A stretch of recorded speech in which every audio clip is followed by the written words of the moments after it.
que no se concebía en la época real, y su importancia se vio acrecentada por la incidencia que tuvieron en el desarrollo del derecho y en la resolución del problema social que afligía a Roma desde sus tiempos más arcaicos.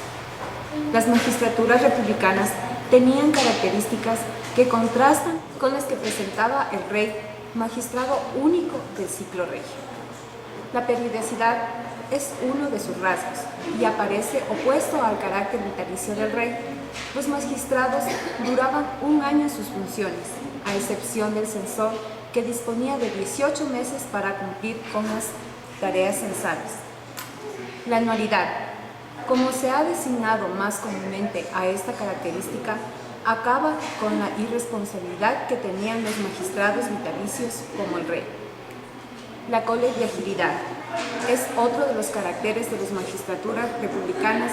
Los ejercían dos o más titulares, con la particularidad de que los magistrados no actuaban simultáneamente como ocurre en los órganos modernos, sino alternativamente. De los dos magistrados, mientras el uno ejercía la función, el otro estaba en receso, pero con la facultad de oponer su veto a las decisiones del colegio, lo cual venía a significar, de cierta medida, que era mayor la potestad del magistrado en receso que aquella de que gozaba el que estaba en actividad. La electividad fue la tercera característica de las magistraturas de la República, porque los magistrados eran elegidos por el pueblo reunidos en comicios, sin que ello altere el principio típicamente romano de que el magistrado crea magistrado, ya que hasta que no se asentaban los comicios republicanos como órganos representativos de la voluntad popular, el magistrado saliente nombraba al sucesor. En lo que atañe a la clasificación de las magistraturas republicanas, podemos distinguir los patricios o del pueblo romano de los plebeyos. A las primeras tenían acceso exclusivamente los ciudadanos patricios, que aunque es de hacer notar, se siguieron con tal denominación cuando se reconoció también a los ciudadanos plebeyos el derecho de ocuparlas. Las magistraturas plebeyas fueron creadas exclusivamente para ciudadanos de esta clase, como ocurrió con el tribunado y el edilado. Las magistraturas patricias, por su parte, se dividían en ordinarias y extraordinarias. Ordinarias eran las que integraban la estructura normal del Estado, como el consulado, la pretura, la edilidad curul, etc.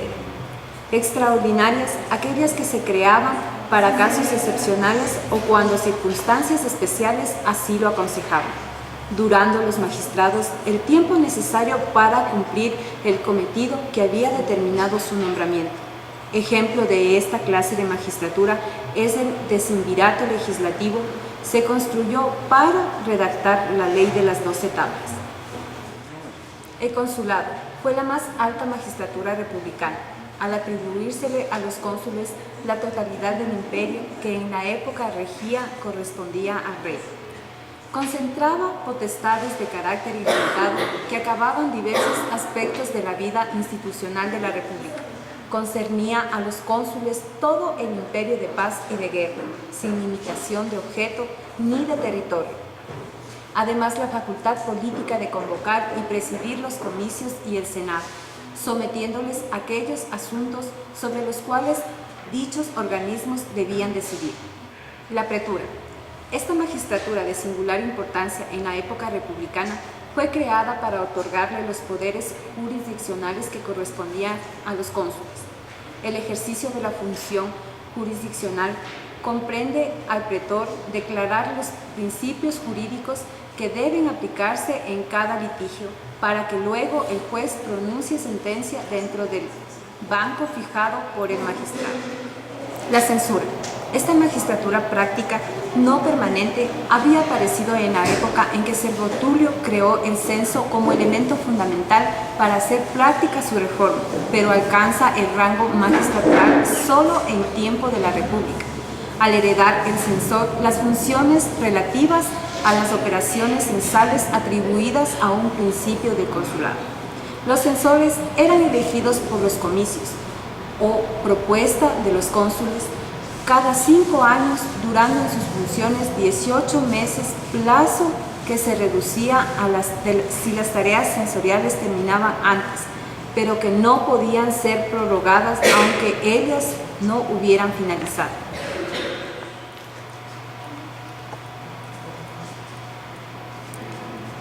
La cuestura apareció en Roma con el consulado y constituyó una magistratura de rango menor, ya que los cuestores fueron meros auxiliares de los cónsules, que estos elegían libremente. En un principio fueron 4, 2 por cada cónsul, pero este número se elevó hasta llegar a 40 en la época de César. Además de ayudantes de campo de los cónsules, los cuestores ejercían la jurisdicción criminal en las causas que implicaban pena capital, como el parricidio. Se desempeñaron también en la administración del tesoro público. La edilidad curul.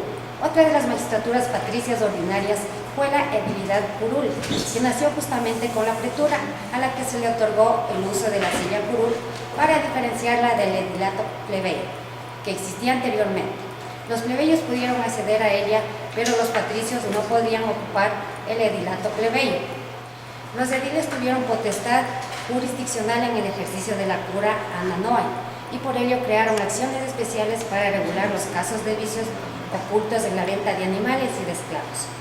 El tribuno de la plebe. El nacimiento de la típica magistratura plebeya, el tribunado de la plebe, estaba vinculada a la secular lucha de patricios y plebeyos. El poder de los patricios se había fortalecido con la conjura que terminó con los reyes etruscos. Los plebeyos se separaron de la sociedad patricia y se retiraron al monte sacro. La causa fundamental de aquella decisión del pleyado fue la injusta situación en que se encontraban los deudores sometidos al cruel derecho obligacional romano, que los colocaba en una cuasi esclavitud respecto de los acreedores patricios.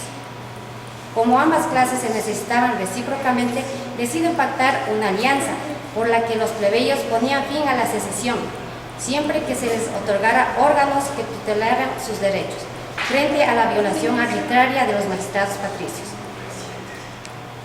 Aceptada la condición por la aristocracia romana, se creó el Tribunado de la Plebe, que iba a constituirse en una de las instituciones políticas de mayor importancia dentro del régimen republicano. El tribunado, integrado por 2 miembros, como las demás magistraturas, solo fue accesible a los ciudadanos plebeyos, siendo elegidos sus titulares primero por el comicio centuriado con exclusión de los patricios y más tarde por el comicio cortilis. En una sociedad en la que había ciudadanos que no intervenían en la creación ni en la aplicación del derecho, poderes reservados a la minoría patricia, los plebeyos idearon la forma de debilitar el ejercicio del poder estatal, confiriendo a los tribunos una función negativa, la intercesión.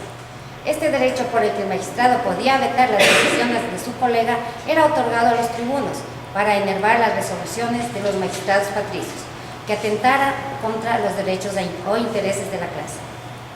El veto tribunicio. Llegó a ser inaplicables las decisiones de los cónsules y a dejar sin efecto los pronunciamientos del Senado.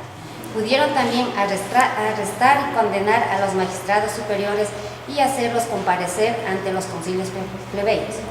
Para garantizar el ejercicio de los amplios poderes, se reconocieron al tribuno los atributos de las sacrosantitas, que hacía inviolable su persona contra cualquier ataque, ya proviniera de un particular o de un magistrado, y que posibilitaba que el culpable pudiera ser muerto impunemente al ser declarado sastre. La igualdad política de patricios y